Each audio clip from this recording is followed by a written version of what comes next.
How much can Coby White grow as a scorer in 25-26 season? Well, me and Pat are going to discuss that today as we start a new series that we have. We'll announce that on the show. We're also going to ask, should the Bulls actually consider going after Malik Beasley? There's been some rumors over the weekend. We're going to talk about all that and more on today's Locked On Bulls.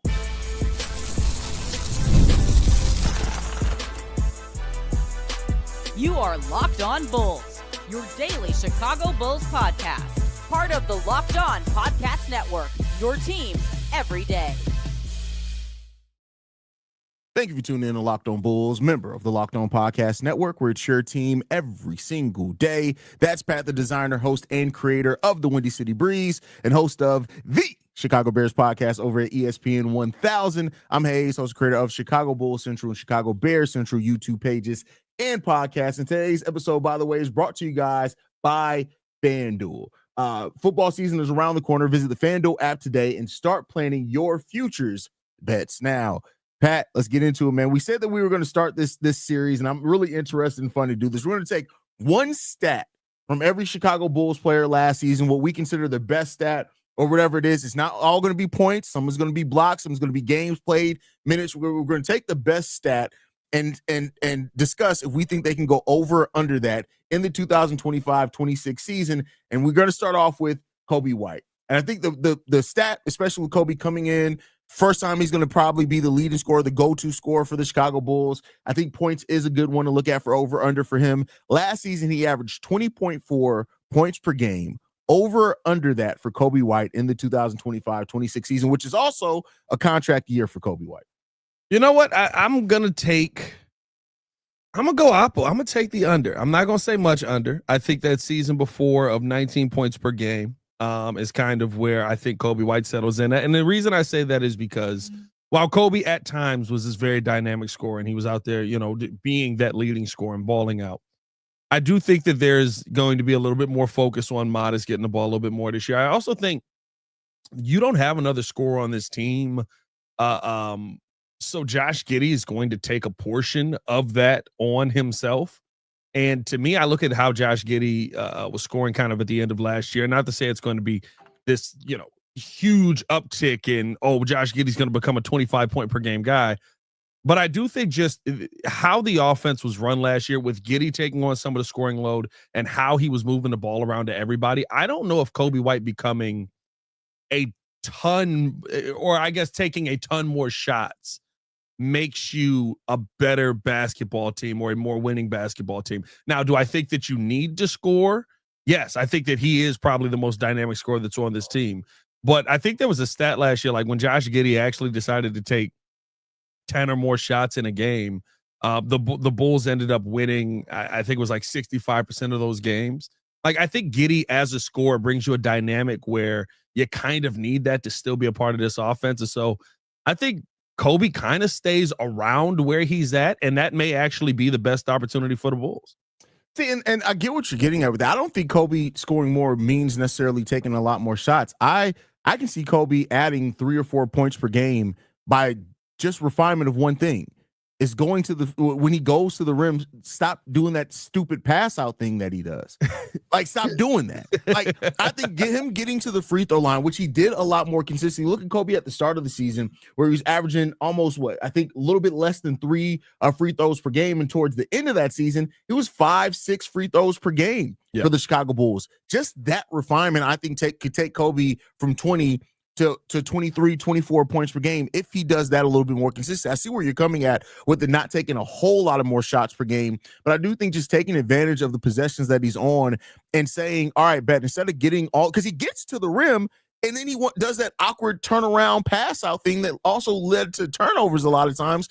So he'd be also cutting down on turnovers and increasing his free throw opportunities. I think that alone can get Coby White a lot more points per game. And then also, because I just prepared for you to take the opposite view of this, is that also if you look at the games where Coby did have slumps, if that even gets more close to the mean for Coby White, I average it out. He actually averages 23 points per game if he just eliminated the 5 or 6 games where he had kind of the median. So that, like we talked about yesterday, just Coby White actually being a 20-point per game scorer every single game, rather than having these huge swings of 30 and then the next game is 16. I think that helps Coby a lot too, without necessarily getting more shots. So I can see a path in that, but I love the angle that you took on the fit of Josh Giddey and Coby. If they are picking up on what they did on that last year, as well as the growth of Miles Buzelis as a scorer too, it may not be a lot more shots there for Coby, but I think that getting to that free throw line is a key thing for Coby White next season. Yeah, I think I agree with you. And when you look at,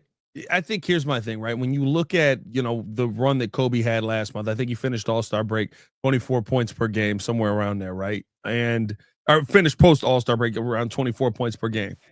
I think he had 10 games where he scored 30 plus. I think there's like 8 of them where he scored 35 plus in those games. You know what I mean? Like he really went on a scoring tear. He was absolutely just balling out. There's a 40 plus point game in there as well. Like, and it still averaged out to that 20. Now I get what you're saying, right? Where eliminate some of those drop off games where he scores 11 a couple of times or has a 7-point game, and maybe that average stays a little bit higher.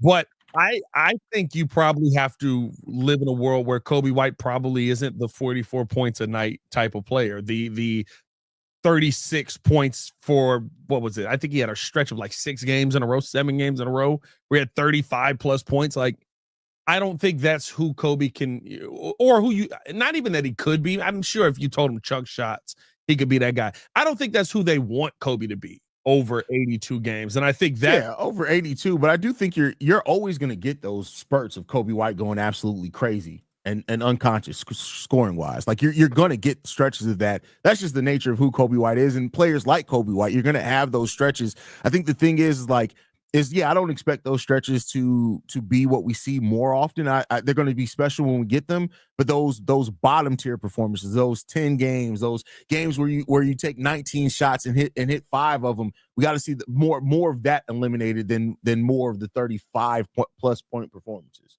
Yeah, I just think he probably lives in more of the median in that, right? And the best games we've seen from Coby, while listen, the scoring games have been very impressive. Some of the best games we've seen from Coby have been the games where he's giving you, 20, what was it? The game we went head to head with Phoenix and we're actually competing in the game. I think he gave you 26 or 28 and 9 in that game. And it's just like, oh snap. Like you did everything on the court tonight while still playing good defense. Like that's kind of the thing for me with the next step for this team. If everybody contributes in that way, and not to say the big scoring nights aren't going to happen, but like if you give me, and I think Coby does give you more of the, I can kind of give you fill up the stat sheet nights, that's how you win more games. And I think that's going to be the best path for the Bulls to win more games outside of just, there are some games he's going to go ballistic.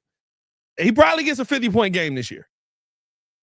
Like, it has eluded him so far. Like it has eluded him to this point. I think 46 is his career high. That sounds about right. But yeah, I mean, and I also think like the way that I see it too, 44. And I started looking at this last year. Like one of the things too is like I looked at what Josh Giddey and Coby gave you compared, like combined, like the combined production from your backcourt with as much as Coby and Josh Giddey have in that offense is the biggest role and usage that they have in that offense is the important part. So you're going to have some games where Josh Giddey maybe is 12, 8 and 8 and Coby White's 35, 6 and 4, right? And you may have some games where Coby White scores 16 and Josh Giddey goes off for 28. Like the balance of that, they need to, they started striking that balance a lot more consistently. It didn't happen in the play-in, and I need to see those big performances too against some of the bigger teams as well. Yeah, I think that's the other thing too, right? Like it's as far as the regular season goes, it's cool to see. Find a way to get wins, get in the playoffs, and give me those numbers when it matters. And I think that's always going to be the biggest thing for me with Coby White. The question mark that I have on him, and will continue to have on him until he proves me wrong, is I saw Zach LaVine put up 52 in a game. I saw him get 50 in games that we lost. And I also saw him never make the playoffs. Yeah. Till DeMar got here. Like, yes, you could put up points. Yes, you could score. Can you win? I think that's truly the focus of this team this year. And listen, we're talking about Josh Giddey. If we ever sign Josh Giddey, I mean, every day now, it gets a little bit weirder, dog. I mean, at this point, it just is what it is, bro. I did read some. We'll talk about it tomorrow because I wanted to have time to kind of have a full-fledged conversation that Sam Vecini talked about. Like, hey, something that nobody's talking about here is What if Josh Giddey just holds out? Everybody's looking at it like, oh, well, he'll take. It's either they'll come up with a contract or he'll take the qualifying offer on October 1st. No, there's another option there. Josh Giddey can literally be like, okay, bet. Well, if I'm just not going to come to training camp. That'd be Doesn't interesting. happen much in the NBA. Yeah, but I was gonna say, last dude that did that, James Harden. Yeah, that was just 2022-23. Well, didn't he do it in Philly too? Yes. Oh, he did it in Philly. Philly to get to. Well, he also did LA, it in Houston to get to Brooklyn. I think he did it in Houston too to get to Philly. He did it in Houston. That's when he had the fat suit. I don't know if that was a fat suit. Well, whatever happened. Houston there. To get to Brooklyn. Did he do it in Brooklyn to get to Philly? Like, I don't know. James Harden. People talk a lot about how Jimmy acts like a diva when he's ready to get out of the team. We don't talk enough about the tactics. Like, even if it wasn't a fat suit, if James Harden literally was like, hey, you know what? I'm just finna eat 20 pounds of nachos every night until I get up off this team. That's still wild, my boy. Bro. That's pretty wild to do. He got that professional dietitian, bro. That boy can cut weight in 2 weeks, dog. I'm so impressed by that. When he literally did. When he went from Brooklyn to Philly, he literally he got traded, and people were like, "Hey, we don't know. He may be slow to start," and he was in shape. The first week he was there. It's crazy. That's why I'll be tripping when Muzz be like, "Oh, Luka's fat." I'll be like, give him a week. Yeah, I mean, Luka changed his weight. That also highlights the problem why it's been like Zion can't keep the weight off. With that said, next up we're going to be talking about the Bulls potentially going after Malik Beasley. There's been a lot of rumors around that over the weekend. I think it's more so due to the Bulls having their full mid-level exception. But first, we got to get to message from OpenPhone. If you're running a business, you know that every missed call is money left on the table. Think about the last time you had an urgent need, maybe for a plumber or a service provider. If the first person didn't answer, did you wait? Probably not. You moved on. That's why you need OpenPhone. OpenPhone is the #1 business phone system built to streamline and scale your customer communications, all from an app on your phone or your computer. OpenPhone lets me manage business calls and texts from a single app. The shared inbox feature is a game changer. Your team can jump into any conversation instantly without missing a beat. And their AI agent handles after-hours calls, answers common questions, and captures leads so you never miss a customer. OpenPhone is offering our listeners 20% off your first 6 months at openphone.com/LockedOnNBA. That's OPENPHONE.com/LockedOnNBA. And if you have an existing numbers with another service, OpenPhone will port them over at no extra charge. OpenPhone, no missed calls, no missed customers. More Locked On Bulls coming up next. All right, Pat. That's funny. James Harden. Hey, bro. James Harden, Zion Williamson, all-you-can-eat buffet at Portillo's. Who bows out first? I'm going to go Zion, honestly. Because I feel like Zion is I'm finna like slam everything real quick kind of eater. Uh-huh. And I feel like James is like, nah, you got to get a little Dom Perignon in there. You got to get a little, you got to mix in.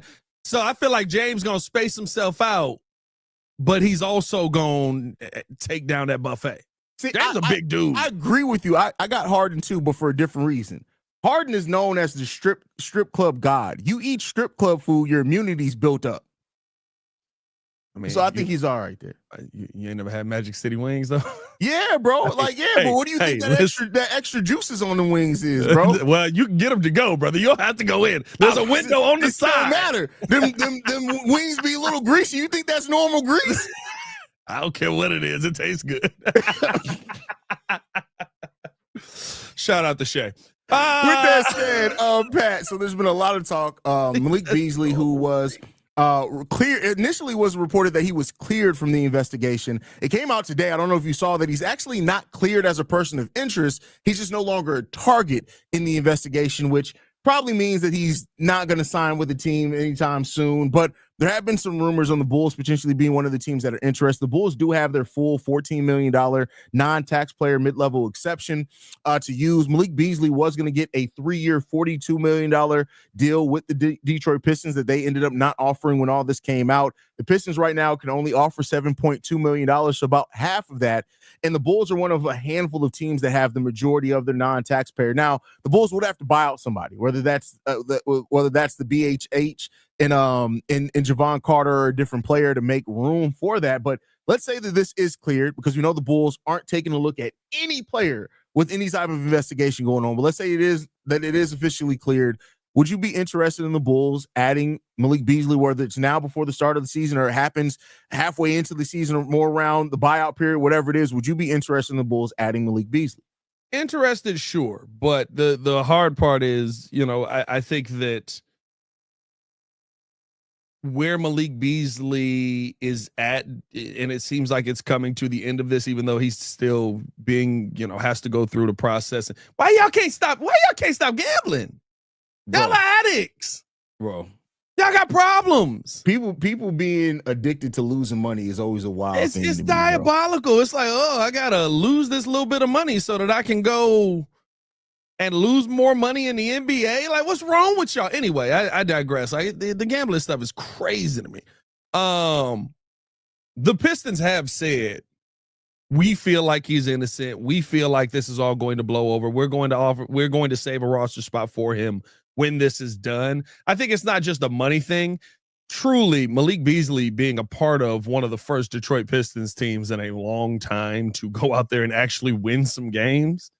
I don't know if he's going to just up and leave for another contract. And with only 7-2, I think, to offer him, it's still a raise on what he made last year. Yeah, still a raise. And very well, they could sign him to a 1+1 deal, which is a player option. He gets 7.2, he opts out, and then if he plays well, they can give him the same deal that they were going to give him. So, and he played well last year, 16 points per game, 43% from the field, 41% though from the 3-point line, one of his best shooting percentages of his career. Like, he really came on last year and showed out a little bit for the Detroit Pistons. So while I would love for the Bulls to go get him, and I think for the reasons that many of the reasons we just listed, and even just Bears just released Ricky Stromberg.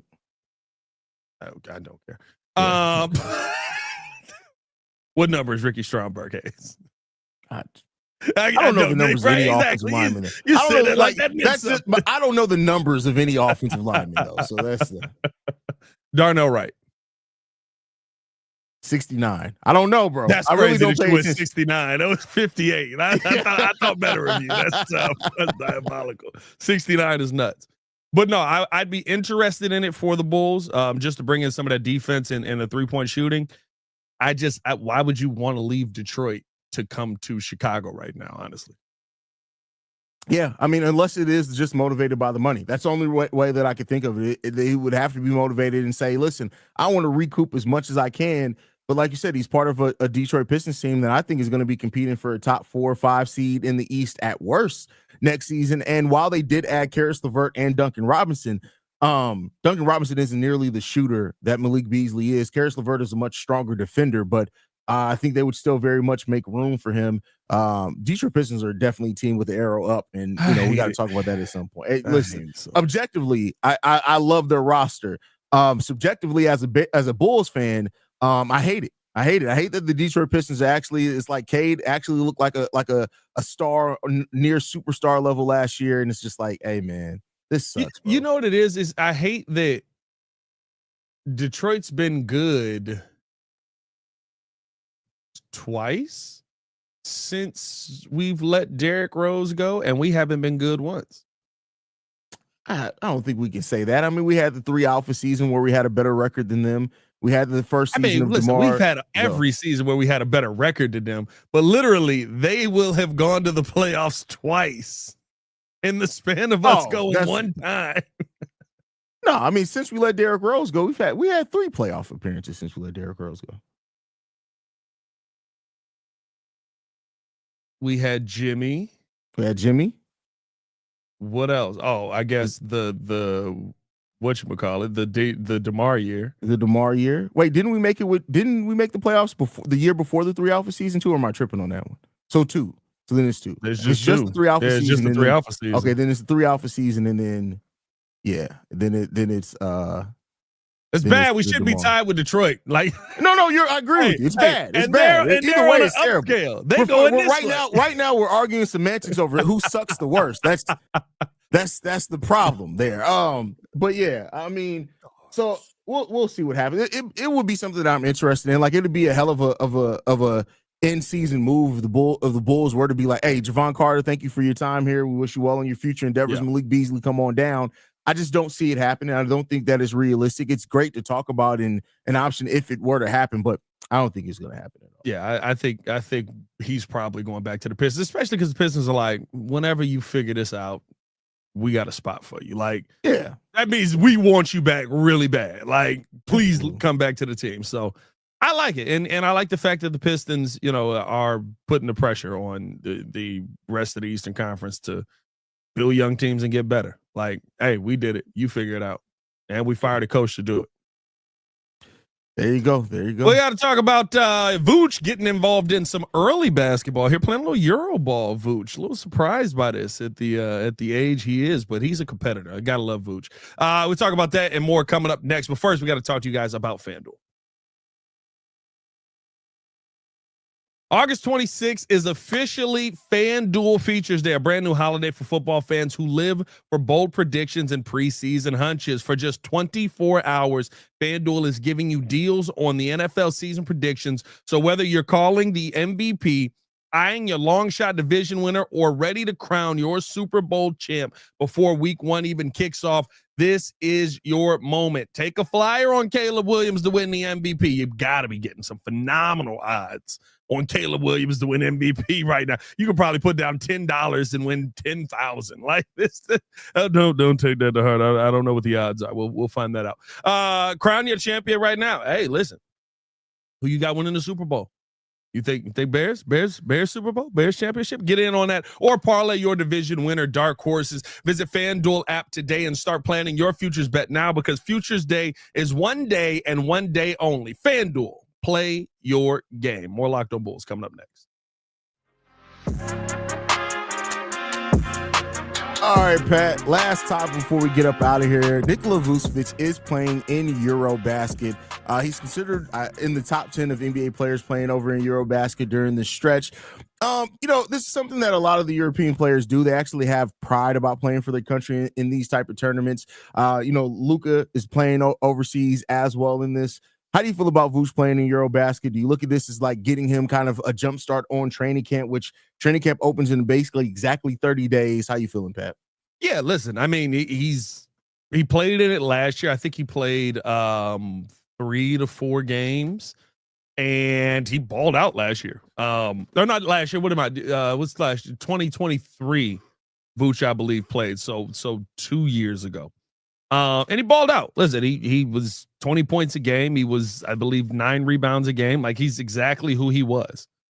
You know what I mean? And it did help him come into that 2024 season a little bit more ready than he did when he came into 2023. I think 2023, his worst shooting year under the Bulls, and the 24-25 season turned out to be one of his better seasons shooting wise. So returning back to the floor, I'm excited to see, kind of him get a jump start on this and just kind of see, where he's kind of comfortable at when it comes to playing in Euroball. He hasn't done this, like I said, for the last couple of years. And, I hope to see him come out and ball out in 2025 this year.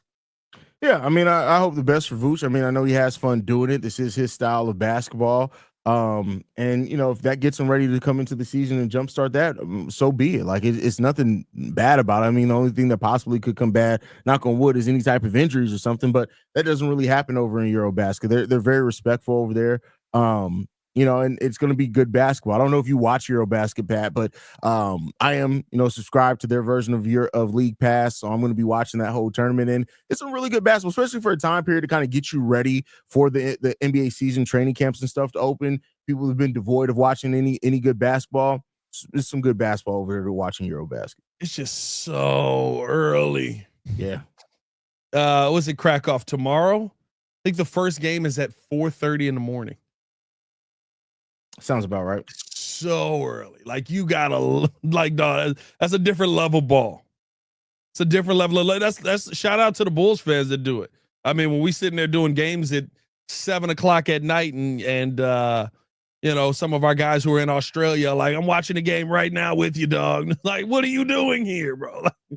Bro, you have a job in the morning. Like, so some of the better matchups tomorrow are Lithuanians playing Britain tomorrow. That should be good. Turkey and Latvia. It should be good as well. Ain't that the one that's at 4:30 a.m.? 5:30 your time tomorrow. Is when that one is. Yeah, I won't be up for that. I might actually be up for that. Actually, I do wake up at 5:30 every morning. Have it on, bro. Why you getting your shows together? Slovenia and Poland play. They're the last game tomorrow. That's at 1:30 Chicago time. So you can catch that game as well. It's gonna be some fun games going on, man. I love EuroBasket. It's a solid tournament. They get their games over and done with. They get up out of there, bro. And it gives you an opportunity to look at some people that we know AK is gonna be looking at. I mean, like the game tomorrow versus Lithuania, the Portugal game. You got the Swedes versus Finland. You know what I mean? Like those are games we know AK is going to have his eye on because he's always looking for that overseas guy. That's the young guy that you can bring over to America and develop. I think, I'm not mistaken, I think that's how he found Marco, I believe. Are you really trying to is that supposed to fill us with is that supposed to make us happy? I didn't say he got the right pick. I said he's going to be eyeballing players in the Euro League. I didn't say he got it right. Ask Pat why. Like, I need y'all to start tracking this because people, it comes to me because we're brothers and we do this show together. I need y'all to start tracking how often Pat finds a way to slide some trauma in there before we end the show. It's amazingly how consistent he is with sliding in trauma. It'll be Marko Simonovic, campaign. It's just always something he slides in there, bro. Hey, I'm in pain. Our basketball team ain't good. Hurt people, Haize. Hurt people. Hurt people. Hey, anything left, Pat, before we get up out of here? Man, follow us on everything at Locked Up Bulls. You can follow me on everything at Pat the Designer. Appreciate y'all for tuning in and showing love. Go Vooch.